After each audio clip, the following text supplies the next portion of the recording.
আশা করি সবাই ভালো আছেন। জার্মানের রাস্তাঘাট অপেক্ষাকৃত সুন্দর, আলহামদুলিল্লাহ।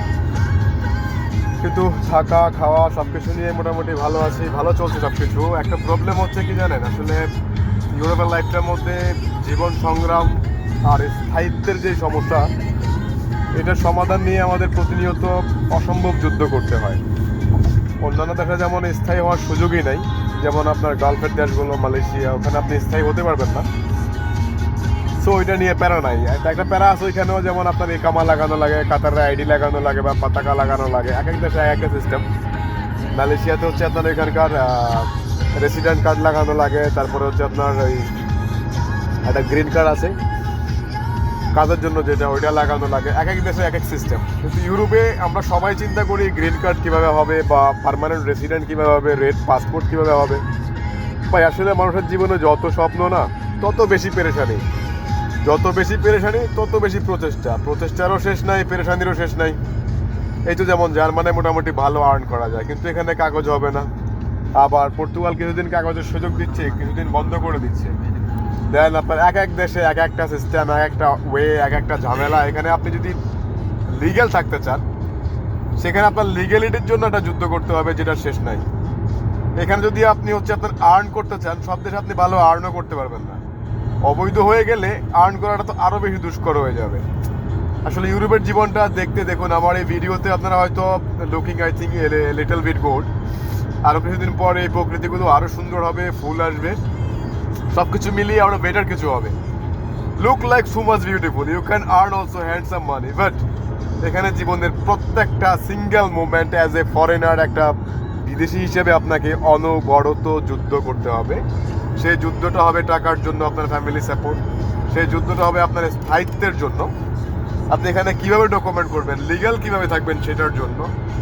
তার বাইরে হচ্ছে আপনার পুলিশি ঝামেলা, এটা সেটা ওটা, আরও কিছু বিষয় আছে। কিছু দেশ তো আছে যেখানে আপনি কাজ করলে আপনি ভালো বেতন পাবেন না। কিছু বাংলাদেশি আছে যাদের আন্ডারে কাজ করলে আপনি তারা ঠিকমতো টাকা দিবে না। কিছু ক্রোয়েশিয়ান আছে বা অন্যান্য ইউরোপিয়ান আছে যারা ঠিকমতো টাকা দেয় না।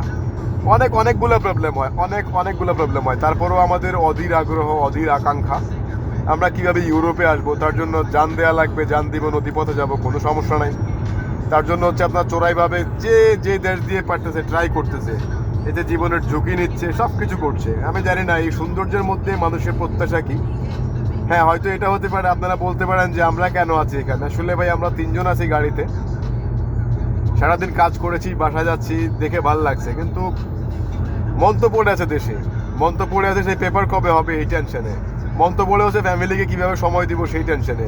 মন পড়ে আছে যে এই মাসটা কাজ আছে, সামনে আগামী এক সপ্তাহ কাজ হবে কিনা সেটা নিয়ে।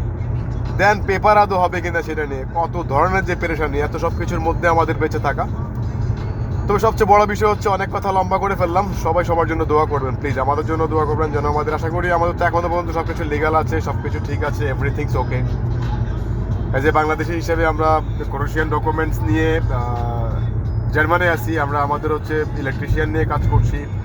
মোটামুটি একটা হ্যান্ডসাম স্যালারি পাবো, আলহামদুলিল্লাহ, আত্মবিশ্বাস আছে। আমাদের কাজেও আমাদের কোম্পানি সবাই খুশি। সব কিছু নিয়ে আল্লাহ ভালো রাখছে, আলহামদুলিল্লাহ। দোয়া করেন যেন পেপার ডকুমেন্টেশনে কোনো ঝামেলা আমাদের কারোরই না হয়। সব কিছু মিলিয়ে যেন ভালো থাকতে পারি। আপনারা যারা আসতে চাচ্ছেন তাদের জন্য শুভকামনা রইল। প্লিজ ভাই, জীবনের রিস্ক নিয়েন না ভাই, একটাই জীবন। যেখানে আছেন সেখানে ভালোভাবে থেকে তারপরে আপনি ইউরোপে যান, আমেরিকা যান, যেখানে যান সেটার জন্য চেষ্টা করেন। বর্তমান অবস্থা, নিজের স্বপ্ন, নিজের শরীর, মানসিকতা, প্ল্যান, বাবা মা, আত্মীয় স্বজন, সবার সাথে সম্পর্ক নষ্ট করা, গার্লফ্রেন্ডের সাথে সম্পর্ক নষ্ট করা, সব কিছু মিলিয়ে নিজেকে ক্ষতিগ্রস্ত করে প্রেশারের মধ্যে থেকে আপনার অন্য কোনো দেশে যাওয়া লাগবে না ভাই। যেখানে আছেন সেখানে জায়গাটাকে আরও শক্ত করেন, নিজের ক্যাপাসিটি বৃদ্ধি করেন। ধৈর্য শক্তির জন্য আল্লাহর কাছে চান, আল্লাহ চাইলে ধৈর্য শক্তি বাড়বে। তখন আপনি ট্রাই করেন অন্য যে কোনো দেশের জন্য। যদি আপনার নসিবে থাকে আপনি আসতে পারবেন। হ্যাঁ, আপনি টাকার জোরেও আসতে পারবেন হয়তো বা, আমি শিওর দিতে পারছি না, কথাটা বুঝতে পারছেন। কারণ আমি নিজে আসলে এই ব্যাপারে মোটামুটি এক্সপিরিয়েন্স বলা চলে, খুব ভালো এক্সপিরিয়েন্স আছে তাও নয়। আমি যেভাবে এক্সপিরিয়েন্স, আমার দেখা একসাথে 10 জন 15 জন 20 জন জমা দিয়েছে, 5 জনের হয়েছে ভিসা, বাকিগুলো হয় না। অনেক ঝামেলা হয়েছে, অনেক কিছু আমি দেখেছি। মোটামুটি খুব বেশি দেখেছি তা কিন্তু নয়। তো আলহামদুলিল্লাহ, দোয়া থাকবে সবার জন্য যারা আসতে যাচ্ছেন। সবাই ভালোভাবে আসেন, সবাই ভালো থাকেন। স্টপ করো।